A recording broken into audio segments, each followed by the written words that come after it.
Hello and welcome to the Neal and Amie podcast. This series of episodes is called Wayfinder. Why? Because this world, the people in it and the pressures of it can jack you up and they can cause you to lose your way. Next thing you know, you're overweight, unmotivated, frustrated with the relationships around you. Your life shattered in pieces and you're watching episodes of Dr. Phil and Jerry Springer just to feel normal again. This show is about helping people find joy in the middle of challenges because life is too short to live miserable. Okay, everybody, we are talking right now about how to Not suck. Not suck. We did not say suck. We said 21. not suck in 2021. Don't suck. Don't suck. Dang. Howdy, friends. How's December treating you? Unless you're listening to it in January or February or March. True. Because you have, who knows when somebody's going to play this back, because maybe sometime in the middle of 2021, they're like, you know what, this is kind of sucking and I'm sucking. And so I need to, oh, look, I found Neal and Amie's podcast about how to not suck in 2021. I better go listen to it. I bet that happens. Okay. Okay. But for anyone who's tracking with us. And listening right now. Yeah. Hi, Mom. Can sing Merry Christmas. Yeah. But I love Christmas. It's so good. Hallmark movies have been incredible. I've been watching them for 3 months. For making fun of them, you sure do cry during them. Ooh, so I'm guessing now you're punking like me. them. Now you're talking about my tears. Yeah, you cry. Every once you're in a while, I'll crier. shed a tear. You movie crier. Oh my gosh, why are you gonna throw me under the cry bus? I don't. Quincy does when we're at the theater. She, like clockwork, whatever the rhythm is of where there's going to be like this heart-wrenching moment of the movie, she knows when it's coming up, and then she creeps her body forward and looks down the line at you and then yells, "Are you crying?" I'm like, goodness, talk about a cry kill. Like a buzz kill, and then you're like, wiping them all off. Everybody else around us is looking at you. My dad cried at Kung Fu Panda. I hear that at least once a week. Jeez. But is it true? It is. It is true. But I'm freaking tough, too. Ask my mom. Okay. Yeah. So we're going to be talking about some simple principles to smack the slack. Smack it. Smack that.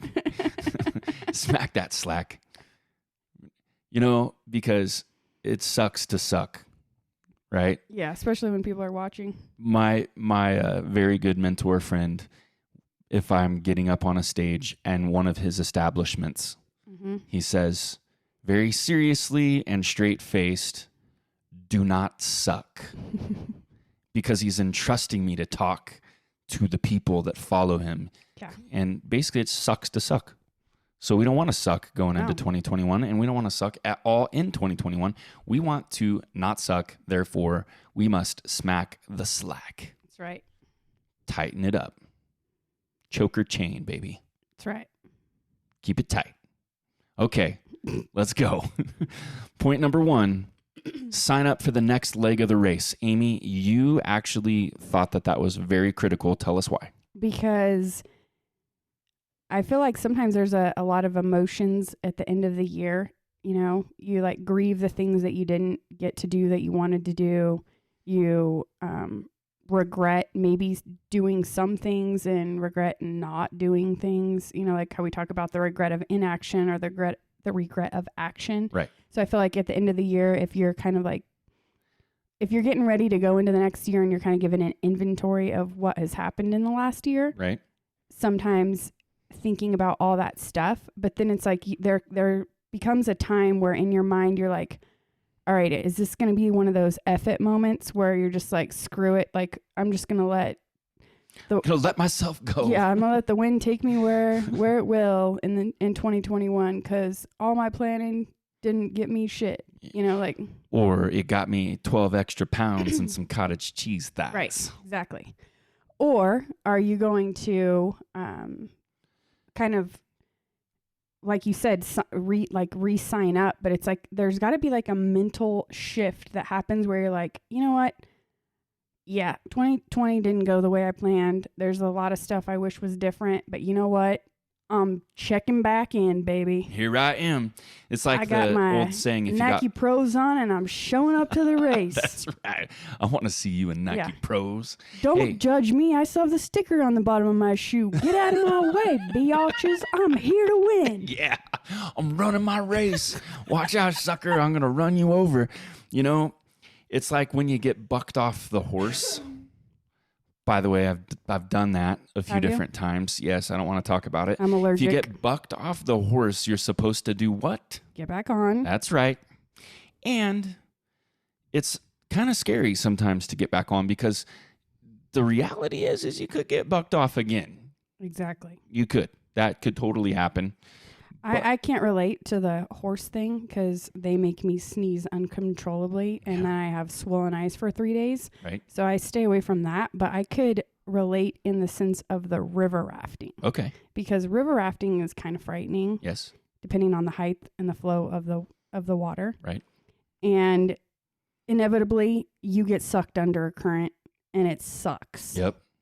You think you're going to die. That's right. Some people do. Yeah. But then next summer comes along and you're like, nope, I'm getting back on. Right below our restaurant that we have been blessed to be able to own, right below it, there's a rapid called the Ewing's Rapid. And I thought it would be just this great idea to go floating down the river without a life jacket on because it wasn't, honestly, this is not recommended. Never do this. Don't try this.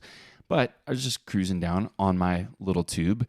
And it was not a very crazy high water time. If you don't know much about river experiences, let me just break it down for you.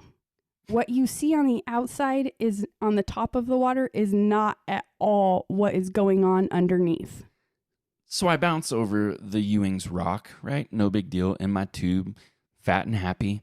And then the next thing I know, I get flipped. And then I'm under and I'm stuck behind this rock in this eddy and I'm getting churned over and over and over again. It was 27 minutes. Just kidding. I think it might have been 45 seconds. Yeah, probably 45 seconds. And then I get spit up, right? And I'm swimming, lost my hat, lost my glasses, and I'm looking for my tube. I swim over to my tube. And then our daughter, Quincy, who is probably... She was losing her mind. She had gotten out and walked the rapid, which that means you go on the side of the river and walk down past the rapid. And I could hear her when I was under the water. I could hear her actually screaming, Dad! Freaking out. Dad, Mom, Dad!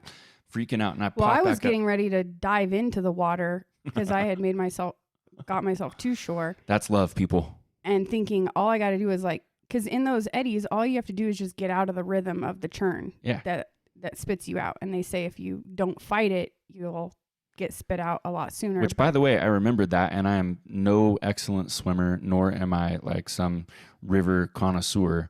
So this isn't technical, but all I remember is somebody saying, hey, just basically just relax. Yeah. And so I did. I just totally relaxed and it spit me straight up out. And I was like, wow, that was crazy. And then after I had been in a washing machine. Yeah.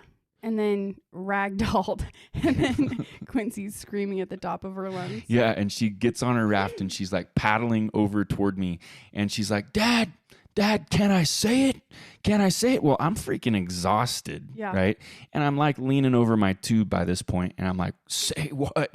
Can I say it? And I'm like, gosh, just say it already. And she's like, are you shitting me? I'm like, oh, jeez. Was not expecting that. So now I'm laughing because my 12-year-old daughter is asking hilarious questions. And she's like, man, I thought you were going to die. Yeah, she genuinely did. Yeah, it sucks to suck. Yeah. That's basically what we're saying. If you don't relate to horses in the cowboy way, maybe you can relate to river rafting. And the point is... Point made. Sometimes you do just have to get back in the water. Yep. Or, to put it another way, get back in the game. If you're out of the game and you know you're supposed to be playing the game, whatever game it is that you're supposed to be playing, get back in the game. This is step number 1 to smack the slack. It's what you got to do. You got to sign up for the next leg of the race. You got to get back on the horse. You got to get back in the game. You got to get your butt back in the boat and float back down the river because you've got a purpose. You've got a mission. You got a place to be. So don't suck in 2021. right. Point number 2. It's actually number 3. Oh, what? Oh. Well, Oh, yeah. Yeah, my bad. you got to bring your best to the new year. That's right. What that means is figure out what it is that you are good at. Mm-hmm. What is it that you can do in your sleep? Like what is the stuff that's just like your A game? Like you don't have to sit here and read books to become a pro at it. You don't have to talk yourself into it every morning when you get up. Like this is your A game. Your That's best. it. I'm going back to the NBA. Okay. Good luck. I will not tell you no. But I will videotape this whole thing. Bringing your best. Bring your best. It's good. I'm bringing out the 1998 Air Jordans. Those are nice. Yeah, those are sick. Yeah, bringing your best to the game, though, critical. If you don't have that mindset going into this new year, you've got to set your mind to get back in the race. I got a question for you, Amy. Mm-hmm. How good am I at giving gifts? This year's gifts specifically. Giving the gifts or spoiling the surprise? Either way, you just tell your stories. Well, this Christmas, you did a good job at buying me a present. Mm-hmm. But we don't normally buy each other presents. We give each other like perfume and cologne for the past 20 years. Mm-hmm. And that's cool because we have 3 little kids that we like to buy presents for. Mm-hmm. They're not so little anymore, but they'll always be my babies. That's right. Anywho, so I told Amy, hey, I bought you a present this year. And she was kind of ticked. And then she started guessing. Well, I was ticked because I didn't buy you a present. So that who wants to be the person who someone gives them a present and then because we had an unsaid arrangement for the past 20 years, now I don't have a present. That's jacked up. So I'm standing in the kitchen and Neal's in the living room and all the kids are there and he's like, I got Mom a present. And I'm like, what? And he's like, yeah, it's really cool. Well, side note, when it comes to exercising, I don't know if you guys know this about me, but I hate exercising. Hate it. Like, seriously, I would rather go rake a yard than exercise with like weights and mirrors and sweat and hate it. So, but I've always had my eye on like a rower where you're not like jumping up and down and it's like smooth and kind of there's a motion to it. Yeah, and it's like rhythm and you're just doing the same thing. So I've been asking Neal for a rower for like at least 10 years. Oh my gosh. And it's just never made the purchase cart. It's never made it in the cart, if you will. Well, apparently this year he decides he's going to surprise me, but not surprise me by buying a rower because you totally gave the surprise away because I guessed something that I've been saying I wanted for 10 years and not thinking at all that you actually did. I said I bought her a present and then she said, oh my gosh. You got me a rower? You got me a rower? Being and I was highly sarcastic. And my jaw kind of dropped and I thought, crap. It's like I'm caught. So he said yes and spoiled the whole Christmas surprise. But I want you to know, like, I mean, this actually, it is a present for you. It's a rower, but it's a present for me, and it's called your tight body. Okay. You know what? I'm going to hit cancel this podcast in real quick, okay? You are one. I just lost so many people out there. Just so all of you know, I am totally kidding. You just gave the gift that keeps on giving. I'm totally kidding. Lucky you. Why are you red right now? Why is your face the color of the fire? Okay, whatever. Bringing it back on track again, Neal. It seems like you're the one that always goes off track. Oh, okay. All right. So how to not suck in 2021. Point number 2. Get a very clear picture of where you are going this year. Where you're called to go. Like where the Spirit's leading you. Like where are you going? Mm-hmm. What's it supposed to be? I feel like the best way for that to happen because, you know, life is busy. There's a lot of hurry. There are tons of crowds and there's lots of noise typically going on in life. And so I think that the best way to get a clear picture for where you're going this particular year is to actually get some quiet space. Mm-hmm. Get some hush time away from the hurry, crowds, and noise where you can just genuinely search your heart for like the desires, some of your ambitions, hopes and dreams, and you can actually ask God. You can say, God, help me see where it is that you're trying to take me, my family, business, mission, whatever it is for the coming year. Quiet space is critical for that. Well, anytime you're making a good plan, you kind of have to get in a quiet space. I agree.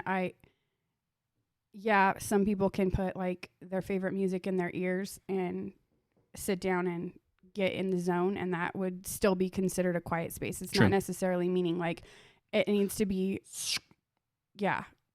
soundproof room. That's not what we're talking about here, guys. We're talking about getting your head in a specific space that can think and process and flow with all of those things that Neal just mentioned in order to accurately and like very clearly define this is where I'm going. Just like when you go on a trip, like back in the day when we would go on a trip, it was so fun. I actually miss using paper maps. Mm-hmm. I hate Google Maps and Yes, all you those do. ones. I just want to throw my phone out the window. I know. It gives me mad road rage. Yeah. But the old maps were so cool because not only could you see like the roads ahead of you of which way you could go, but you could also see like the climate. So you could see like the little like mountain, like if it was a mountain, the map would like have those little squiggle lines that go up to the top. Yeah. So you're like, oh, we could like go over this little pass, or oh, we could do this, or oh, we could do that. Oh, hey, I heard there's a hot springs over here, so maybe we should go this route. And you take your little highlighter, and did you ever do that? I kind of did. Yeah. I mean, well, we used to do that as kids. And then we would be in charge of telling my dad like where we're turning and stuff your like dad's that. super good about that. Yeah, sometimes we'd fall asleep and forget to tell him, and we'd drive like 4 hours out of the Long way. ways. Yeah. And he would probably totally allow it just to Yes, teach you the lesson. Just to teach us the lesson, exactly. That is the happy wanderer life that I love, that I married into. It's beautiful. So quiet space just means get in your little Thinking room. Get in your bubble. Yeah, the spot where you can clearly think. The other thing is, in that space, what you're listening for is like an inner whisper, right? Like an inner like unction or something that's like calling you forward. There's like an enticement, there's an excitement. You're listening for that thing that kind of makes you go, oh man, that is exciting right there. That's what I want to do. The whisper. It's like the Pocahontas song. Is it? I don't know that song. I think there's a line and she says, "The whisper in the wind." I think. Yeah, something like that. Yeah. We need to write down some key destinations. Just like I was saying with the map. If you want to go to the hot springs, you need to know where the hot springs is, and you need to know what road you're going to get on in order to get there. The same with our life. If I want to strengthen my core, which is why I wanted the rower, it has nothing to do with working out and having a tight body. Yeah, that's not the end game. I mean, it would be nice benefit. if it came with it, with all that work. But that goes down into, point number 4 that we're getting to, return on investment. ROI, baby. But strengthening Telling my you, I got core. great ROI on this rower. Oh my gosh. Yeah. Well, if I'm going to spend the time rowing, I want to have a strong core. Boom. I want to be able to feel like I can take on the world with my energy levels, as opposed to especially after what you've gone curl through up over in a this ball last year. and ask for bubble wrap. Like think about your last year. Yeah, it's you been went through one of not the most fun. tumultuous circumstances where everybody who's been listening for the last couple of months knows that, gosh, you had a pretty major surgery that took a bunch of toxic organs essentially out of your body, right? Now you're moving forward, not wanting to feel 2020 over again. You're wanting 2021 not to suck. So you've got a plan. You've got a mission. Yep. And we're going to do some B&As. That's before and afters, right? Oh my God. Okay. We're going to do some No, we're before not. and afters. Okay. No mirrors involved, people. No cameras, no nothing. Hey, so what Amy just said, though, is write it down. Cannot understate this. It is critical to write it down. And we focus in our checkpoint process that you've heard about before, or you can hear about again. We focus in what we call 5 lanes or 5 tracks, right? Spirit, right? The internal being connecting with the almighty being, the spirit. And then you've got health, which is sleep and nutrition and exercise patterns. You've got relationships. Those could be romantic relationships, friendships, crew members, teammates, whatever it is, relationships. Then you've got money or finances. And then the last one is mission, calling, purpose, how it is that you're living sent. Those are the categories we like to set destinations in.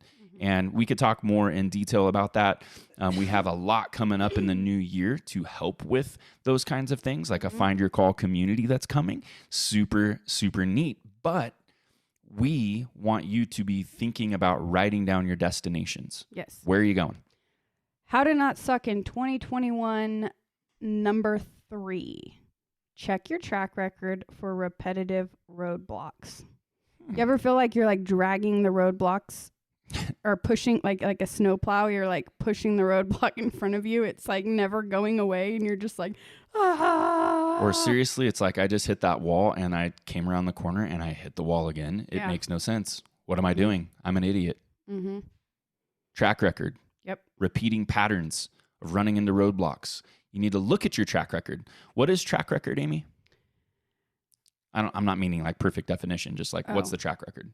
Track record is what has happened in your past over a specific amount of time. Mm-hmm. And hopefully you're not going to want to, some things you'll repeat, but hopefully you're going to want to tweak it and change it. Yeah, because if you do take a look at let's say your 2020 and the parts of 2020 that really sucked, right? Some of those things might have been things you could have prevented from sucking if you had made adjustments. And so now when you look at your track record and you're moving into the next season of life, then what you need to do is you need to make those adjustments. Here's a few of the different places you could do that. Okay, so who is positioned around you? That's just something that we need to ask ourselves, because who is positioned around us has great either negative or potential to impact. Yeah, exactly. Your daily steps, your monthly steps, your yearly steps. So you need to take a look. You need to take a little quick snapshot of who is positioned around you. Mm-hmm. And then you need to ask yourself these things. Who's taking your time? Who's tripping you up? Who's changing your moods for the good or for the bad? Ooh. If you're married to that person, you can't exactly leave them forever. How's that working out for you, Amy? I don't even know what that meant, but it sounded a little bit more like a menopause joke, and I'm about ready to climb over this table and choke you out. See what I'm talking about? This is what I have to deal with, people. No, that's not at all what I was meaning. Typically, what I was saying is if, like, let's say I change your mood, like I come in and I'm like, I notoriously do this to you. Like early in the morning, I'll walk in because I like to wake up early and have my own space. That's where I have my quiet time. Yeah. And I walk in and I just like come with all kinds of crazy energy on Amy. Mm-hmm. Yeah. So, yeah, I will be taking a look at that if that's what you're asking. Oh, okay. Tripping you up. I just want to go into that just real quick. There are people that you love that are in your life, but no matter what, it's like you get on a phone call and it's like super good, and then all of a sudden that phone call goes either to like a poor me, or I need you to help me with this, or da-da-da-da, and then they saddle onto you maybe some heavy-weighted things that aren't really yours to carry, they're theirs to carry. We're supposed to help them carry. We carry each other's burdens. Yeah. But they can't just like take it off them and strap it on you. And so it's important that we look at that and we go, okay, so intentionally, who's tripping us up? Right. Who's like the little trolls in the grass that are like, we're so cute, we're so cuddly. And then they're like setting these booby traps and you're just tripping all over the backyard. Yep. Yeah.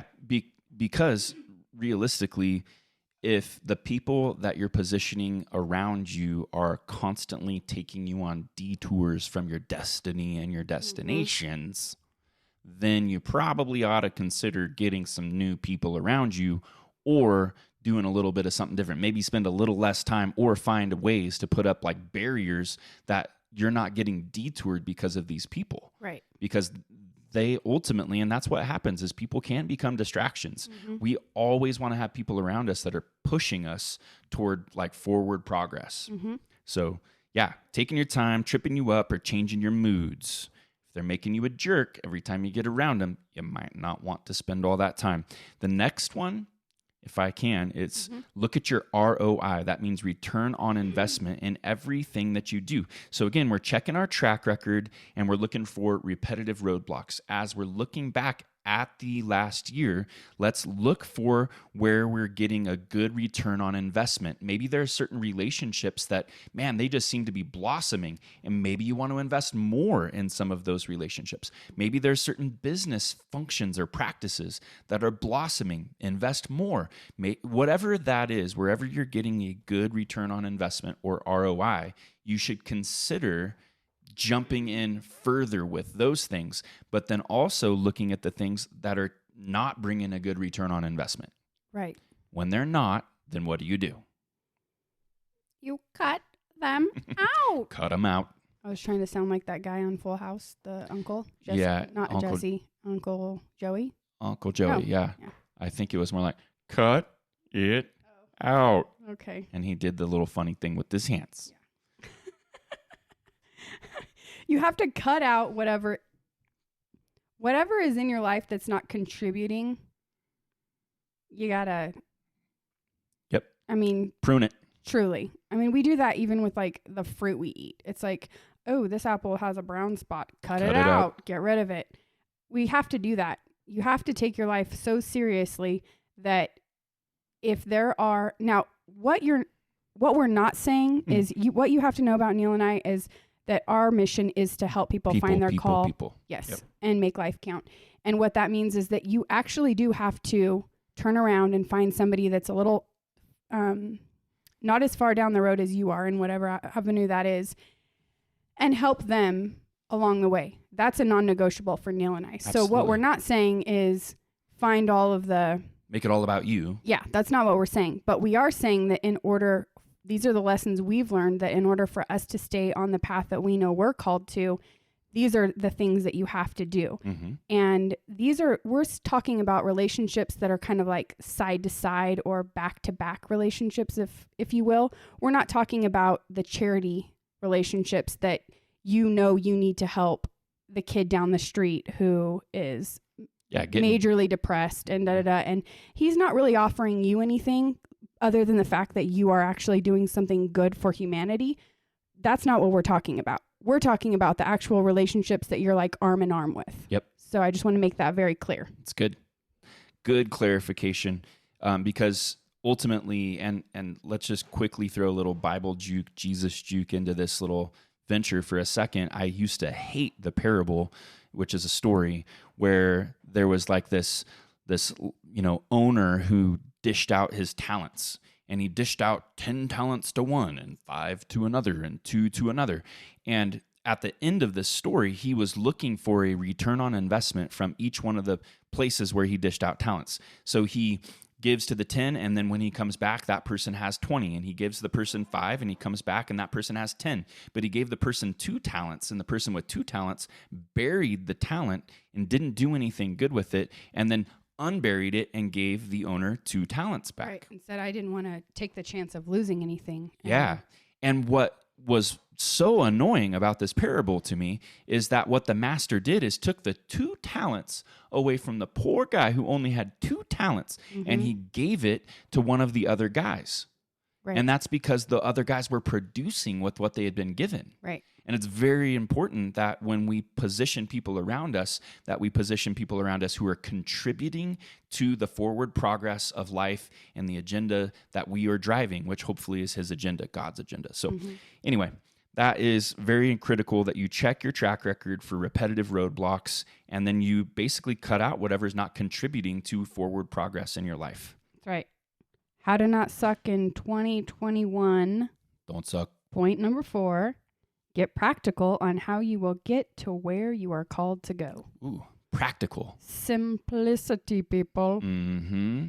Very, very practical. We call these practical things guardrails, and something about just like writing down your destinations, we truly believe it's critical to write down your guardrails. And it needs to be somewhere that you see it, not just like in a Drive document off that you had to like click 6 different folders to get to. That's not what we're talking about. We're saying like write it down, put it where you can see it. on the computer screen, if you sit in front of it all day, in front of the mirror, if you were so egotistical that that's the only thing you look at all day, whatever it is, I'm going to write it down and I'm going to put it right on Amy's forehead. You definitely will not be touching my face. And then I will just be looking at it all day, getting practical on how I'm going to get to where I'm called to go. So you write down your guardrails, but let's just clarify. Guardrails are, like when you go bowling and then the little kids or Amy are bowling next to you. Mm-hmm. It's so much more fun to bowl with guardrails. They put up the little bumpers. You feel like a winner at the end of the day. Yeah, and no matter what, you bump the ball and you bump it right down the lane and then it goes right into the pins down there and you always cheer. Yeah. Yay. Because guardrails actually help you reach your target. Mm-hmm. That's why you need bumpers. They keep you on the road. And so these bumpers are very critical. These are how, not philosophy. Simple. Let me just break it down for you.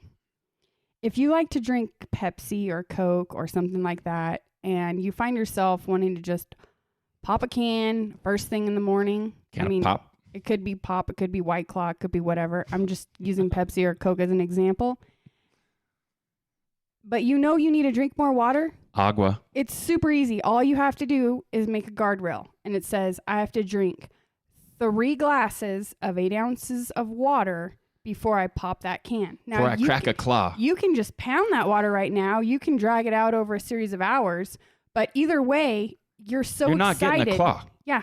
You're so excited to get that. What is that? The reward. No, I was trying to calculate the ounces. Oh. 8, 16, 24? Yes. 24 ounces of water before you drink your pop or your claw or your Red Bull or whatever it is you're drinking. And we think that White Claw should now officially start a new website called crackaclaw.com. Okay. Back on track. Crack a claw. That wasn't like white people claws, not cracker claw. It was crack a claw. So you write down those guardrails, right?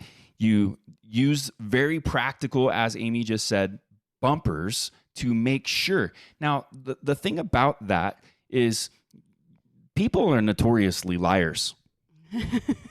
Yeah. We lie to others. We lie to ourselves. We're like, this year I'm not going to drink my White Claw until I have 24 ounces of water.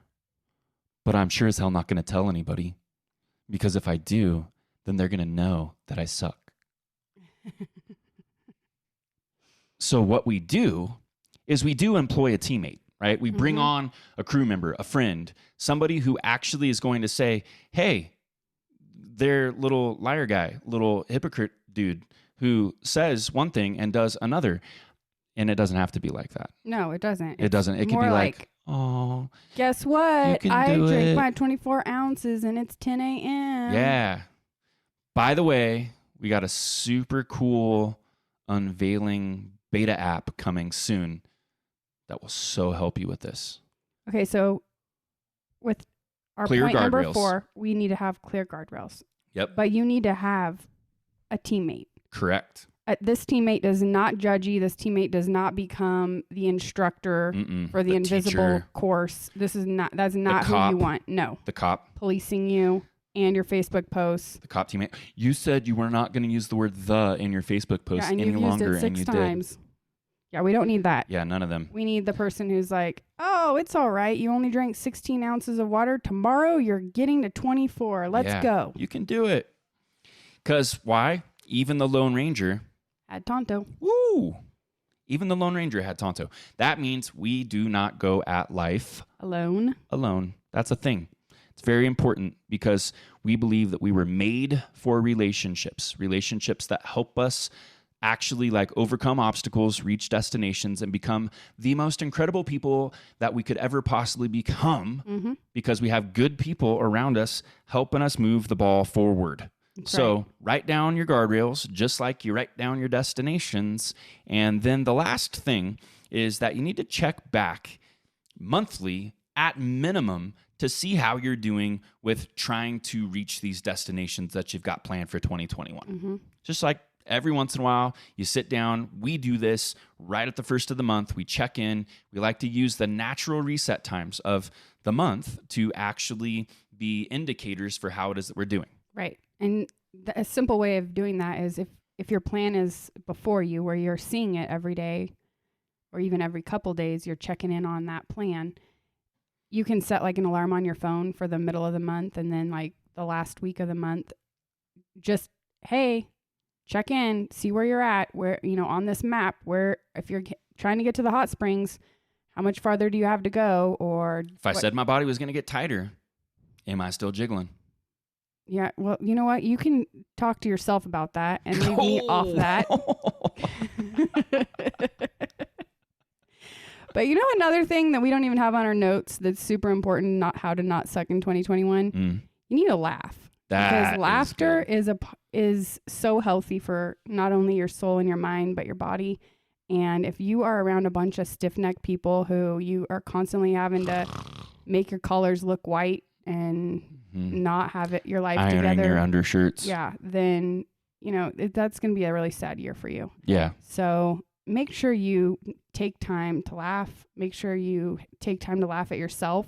Yeah. When you try to be an overachiever and write all these things in your checkpoint and your guardrails and all this stuff, like you're really like you're Superman and you're gonna, I'm a badass, I'm gonna do it all.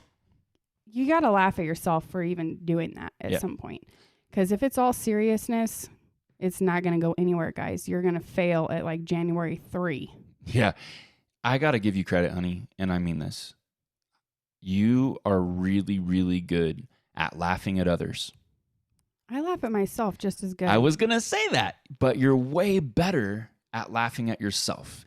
You laugh harder at yourself than you do at others. And I didn't know that the first 10 years of our marriage. No, I was kidding. I didn't know that the first few months even of our marriage. And I remember thinking, man, I did something stupid. And she laughed at me. I'm talking when you actually hear Amy's real laugh, it's like, wow, that is a powerful laugh. It's very loud and it's very awesome. And I remember thinking, dude, I cannot believe she's laughing so hard at me. She's supposed to like support me. She's all that. Then I see her laugh at herself, and it changes the game. Like not taking yourself so seriously. So one of the many things that this woman has taught me over the last 20 years of life is to not take myself so seriously. I'm still working on this, but she's really taught me that lesson. So she lives this one out. Yeah. And in 2021, I'm going to teach you how not to spoil Christmas surprises. Ooh. But that's okay. Yeah. We'll figure that out. I'm just stoked I got the rower that I've been asking for. That's for a right. decade. And I'm so stoked I'm going to get Shut up. Okay. All right, guys. You know what to do. Oh, yeah. Like, subscribe, share, comment, get the word out about this, and check out next week's podcast because we're going to talk about some fun things on the way in the first month of this year. That's right. We love you guys. Talk to you soon. Bye-bye.